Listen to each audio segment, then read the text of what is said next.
kok tiba-tiba saya jadi teringat Bung Karni ini. Oke, kembali berjumpa dengan saya Haris Narif dari Forum News Network. Mohon maaf ini Bang Karni karena saya tiba-tiba teringat Anda, jadi ketika mau opening ingat Bang Karni. Bung Rocky, ini mah ke bawah-bawah ini gara-gara Bang Karni.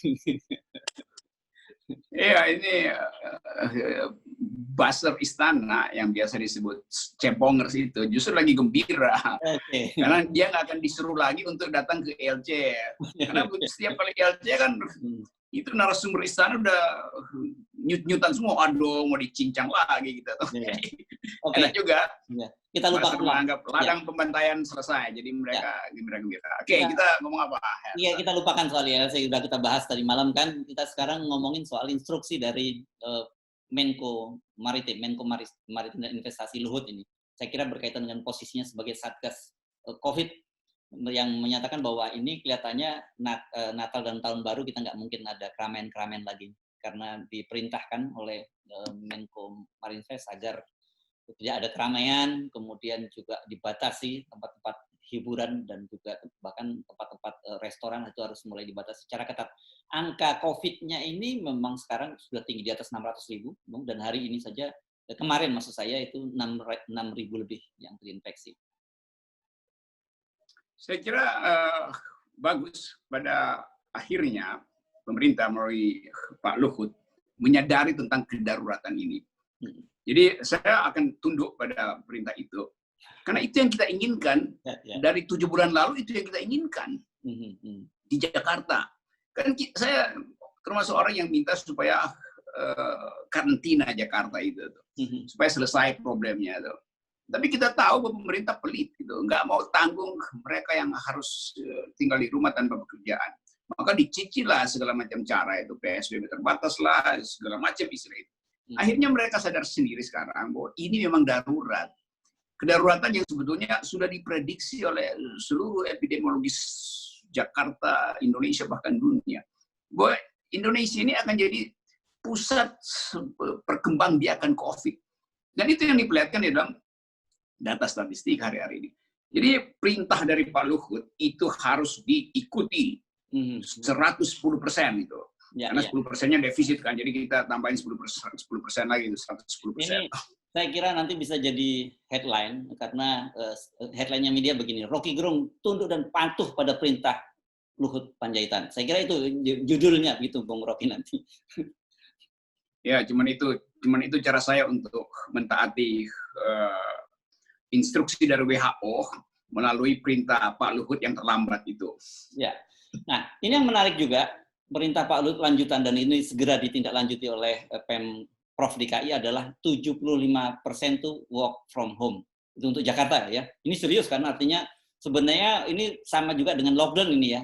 75% lockdown kalau sampai 75% to work from home. Ya itu soalnya tetap bicara tentang cicil-mencicil. Ya kenapa nggak 100% aja kan? Atau dibikin 99% gitu. Ya karena pelitnya pemerintah gitu kan. Jadi tetap pemerintah menghindari karantina wilayah, kan ini masalahnya. Nah ini sebetulnya sementara Petamburan itu betul-betul disterilisasi dengan upacara pemborgolan, itu logiknya kan begitu. Kalau dari awal lockdown itu maka nggak akan ada memborgol Habib Rizik misalnya atau orang lain. Jadi kita lihat bagaimana inkonsistensi itu berakibat langsung pada kekacauan kebijakan. Ini intinya tuh. Jadi inkonsistensi di dalam mengambil keputusan mengakibatkan kekacauan dalam kebijakan, dan bahkan itu kalau kita bikin sebab akibat itu berakibat di buinya Habib Rizik sebetulnya. Nah ini sebetulnya yang hilang, wisdom yang hilang dari pemerintah. Karena satu soal yaitu pelit, nggak mau ambil tanggung jawab yang diperintahkan oleh konstitusi untuk memelihara fakir miskin, memelihara orang yang tidak mampu untuk memenuhi kebutuhan sehari-hari. Apalagi dengan perintah karantina itu, undang-undang pandemi mewajibkan pemerintah untuk membiayai kehidupan. Jadi sebetulnya kalau 7 bulan lalu itu dilakukan, public spend itu, negara mengeluarkan uang demi kesejahteraan rakyat dan kesehatan rakyat, kita mungkin udah lebih waras hari ini, nggak lagi dicemasi. Nah sekarang ketika disiplin itu mulai berkurang atau bahkan udah sangat berkurang, kan orang udah bosan dengan segala macam perintah, dengan segala macam himbauan. Nah orang sekarang nganggapnya biasa aja deh, mau kena nggak kena urusan kita lah. Jadi ini soalnya mendisiplinkan dalam waktu yang terlalu lama sehingga orang udah imun sebetulnya, imun terhadap himbauan pemerintah, imun terhadap perintah pemerintah. Ya. Itu yang terjadi. Dan saya kira tapi itu sangat disadari pemerintah kelihatannya, karena dari instruksinya ini kalau saya baca itu memerintahkan kepada Polri bahkan juga TNI untuk membantu mendisiplinkan warga yang tidak patuh pada instruksi dari pemerintah. Ini harga yang saya kira harus dibayar oleh pemerintah karena keterlambatan itu. Ini kontraproduktif lagi kan, bahkan tanpa perlu perintah pendisiplinan itu, rakyat di seluruh Indonesia sudah berdisiplin diri untuk menyerahkan diri ke Polsek supaya ditangkap aja. Karena nanti juga mereka akan melanggar prosedur COVID kan. Jadi sebetulnya ini keadaan yang, ini sepertinya pemerintah nggak punya kemampuan untuk menganalisis variabel-variabel utama itu. Yaitu ketidakpercayaan publik. Jadi bayangkan misalnya, semua orang juga kalau nanti di operasi justisia, operasi justisi itu, semuanya akan tunjukin tangan begini nih, ya borgol aja, borgol.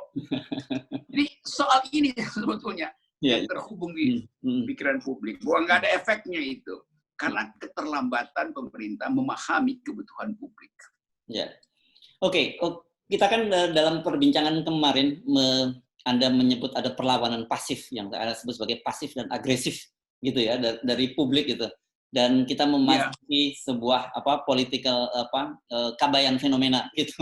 Nah ini saya kira jadi social disobedience ini dengan kebijakan baru ini saya kira juga akan diwarnai oleh itu ya, Bung Rocky.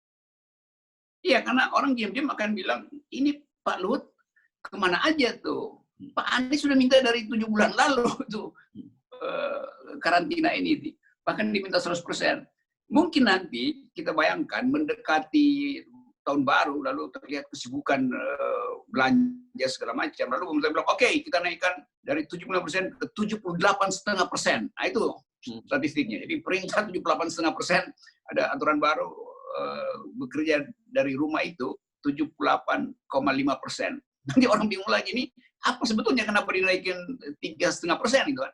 Jadi permainan semacam ini, yang permainan kebijakan semacam ini yang betul-betul menjengkelkan, karena nggak mau satu kali taruh prasyarat bahwa mereka yang dikarantina akan dibiayai oleh negara. Pada waktu itu Anies Baswedan gubernur bilang, kami sanggup biaya itu, negara cukup nyumbang sekian persen aja, mayoritas dari kami.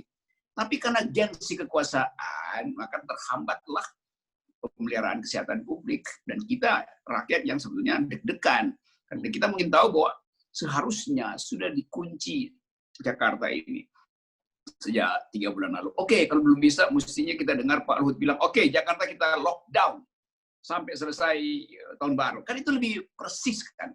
Ya. Nanti orang hitung-hitung, saya nggak bagian dari 75%, kan begitu jadinya kan. Ya. Ngitung 75% aja udah pusing, sekarang gimana? Ya, saya sedang membayangkan seperti itu. Bagaimana caranya? Karena dampaknya dari kebijakan ini kan serius. Urutannya itu kan panjang ya. Mulai dari soal perkantoran swasta, publik transportasi, dan macam-macam pelayanan umum dan sebagainya, ini turunannya banyak. Dan yang menjadi ironis, perintah dari Pak Luhut itu ada disebutkan memerintahkan kepada Gubernur Anies dalam kondisi sekarang Gubernur Anies karantina mandiri, Wakil Gubernur juga karantina mandiri. Ini kan menjadi sebuah ironi, Bung Rocky.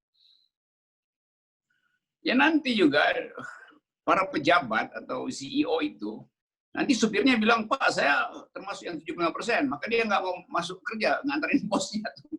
Maka akibatnya ya 100% aja di lockdown kan. Nah, keadaan semacam ini yang bikin konyol aja itu, main-main angka, tapi nggak ngerti substance-nya adalah penambahan secara eksponensial dari COVID itu bisa diprediksi lebih cepat dari memprediksi masa FPI sebetulnya.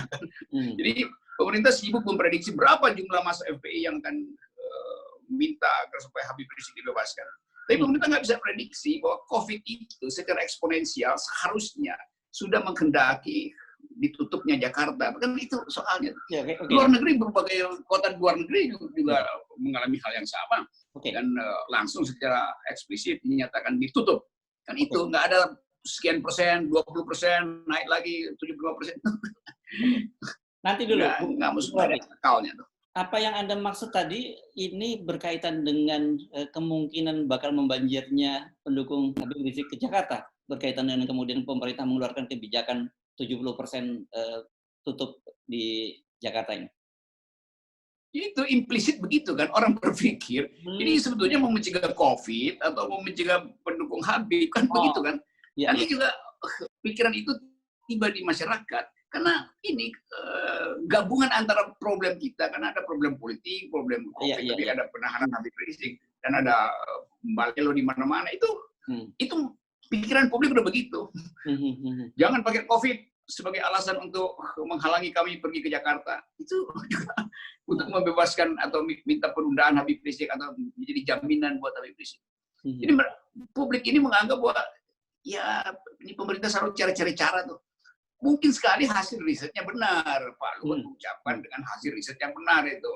Tapi orang ingin dengar yang ngomong itu bukan pemerintah. Kalau yang ngomong misalnya Habib Rizik, kalau Habib Rizik nggak ditangkap, lalu Habib Rizik bilang, saya atas nama pemerintah mengerti hasil riset bahwa kita harus 75% dan saya tambahan 25%. Khusus buat FPI 100% lockdown. Itu kan membantu pemerintah kan. Sekarang diborgol. Bagaimana meminta bantuan orang yang diborgol, padahal Habib Rizik itu tokoh.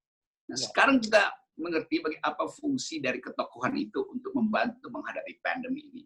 Bukan yang formil istana yang orang dengar. Orang nggak mau dengar apa yang diucapkan oleh kabinet.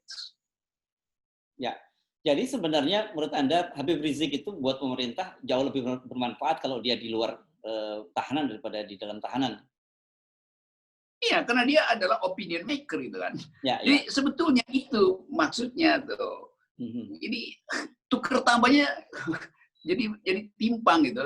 Tuker tambah untuk mencegah FPI, tapi Habib Rizik tidak punya akses untuk membantu pemerintah akhirnya kan. Padahal kita ada dalam bencana kesehatan. Jadi kemampuan pemerintah untuk bikin orkestrasi yang menarik itu terhalang oleh karena rasa marah terhadap Habib Rizik. Padahal pemerintah yang marah itu potensial untuk kena COVID karena dia stres juga tuh. Jadi imunitasnya turun gitu ya.